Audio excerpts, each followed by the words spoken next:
بسم اللہ الرحمن الرحیم۔ شرح صحیح مسلم کتاب الطہارہ۔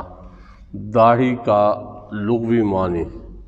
علامہ ابن منظور افریقی لکھتے ہیں، رخساروں اور تھوڑی پر اگے ہوئے بالوں کے مجموعہ کو داڑھی کہتے ہیں۔ داڑھی کے متعلق شافعیہ کا نظریہ۔ علامہ یحییٰ بن شرف نووی لکھتے ہیں،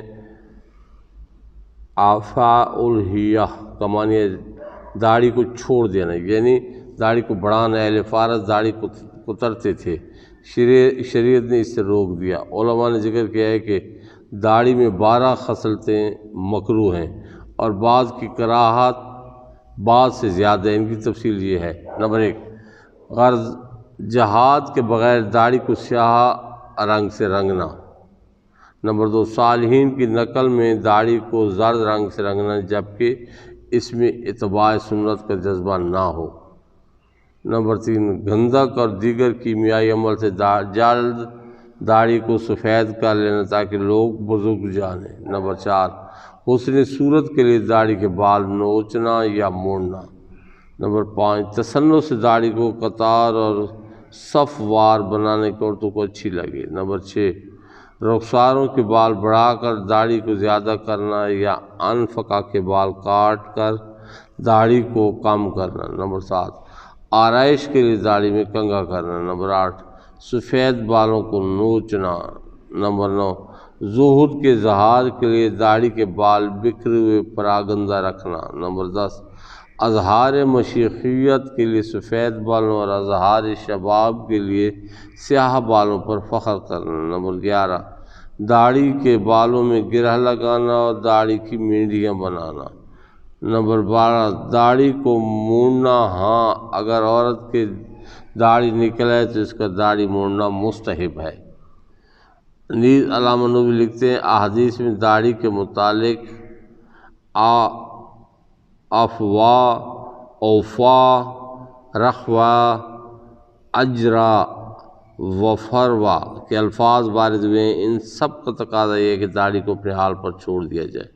ہمارے فقہ اور دیگر علماء نے بھی یہی کہا ہے۔ قاضی عیاض رحمہ اللہ نے کہا ہے کہ داڑھی کا منڈانا، داڑھی کا کتروانا اور داڑھی کو جلانا مکروہ ہے، البتہ داڑھی کو طول اور عرض سے کاٹنا مستحسن ہے۔ داڑھی کو لمبا کر کے رسوا کرنا اور داڑھی کو چھوٹا کرنا مکروہ ہے۔ متقدمین کا اس میں اختلاف ہے کہ داڑھی کی کوئی حد ہے یا نہیں۔ بعض متقدمین نے داڑھی کی بالکل حد مقرر نہیں کی، البتہ داڑھی کو اس طرح نہ چھوڑ دیا جائے جسے وہ بری معلوم ہو اور اس کو کاٹ کر کم کر لے۔ امام مالک نے بہت لمبی داڑھی کو مکروہ کہا ہے۔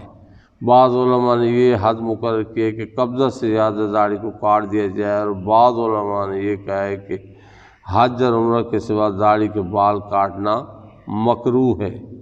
داڑھی کے متعلق فقہ مالکیہ کا نظریہ۔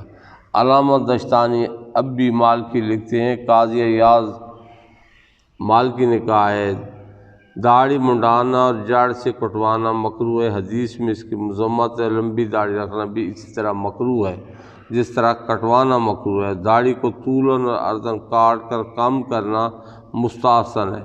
بعض متقدمین نے داڑھی کم کرنے کی کوئی حد مقرر نہیں کی اور یہ کہا ہے کہ داڑھی کو حد تمسخر تک نہ چھوڑا جائے، اور بعض علماء نے قبضہ کو حد مقرر کیا ہے، اور بعض علماء نے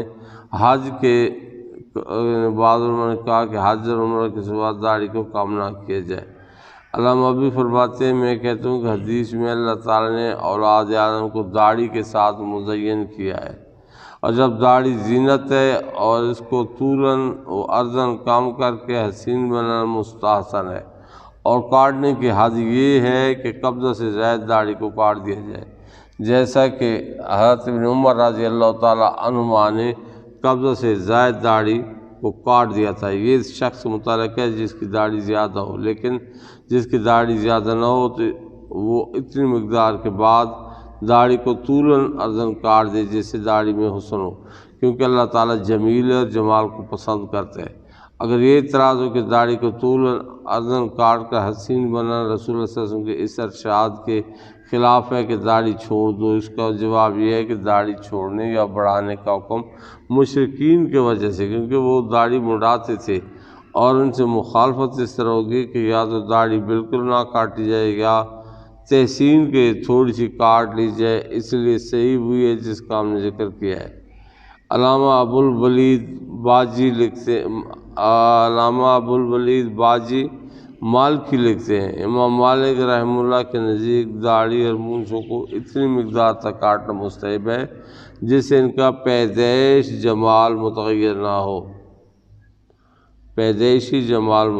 اور داڑھی اور مونچھوں کو بالکلیہ کاٹ دینا مصلح ہے، جیسے عورت کے سر کے بال کاٹنا مصلح ہے۔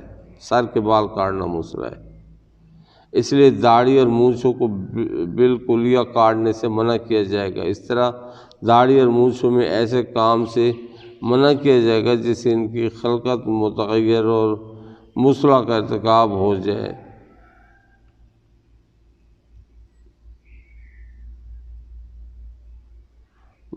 ان کی خلقت متغیر اور مصلح کا ارتکاب لازم ہے، اور اگر داڑھی اتنی زیادہ ہو جائے جس کی وجہ سے خوبصورتی کی حد سے نکل جائے اور بکھری اور منتشر ہونے کی حد کو پہنچ جائے اور اتنی لمبی داڑھی کو باقی رکھنا مصلح ہو تو اس کو کام کرنا مشروع ہے۔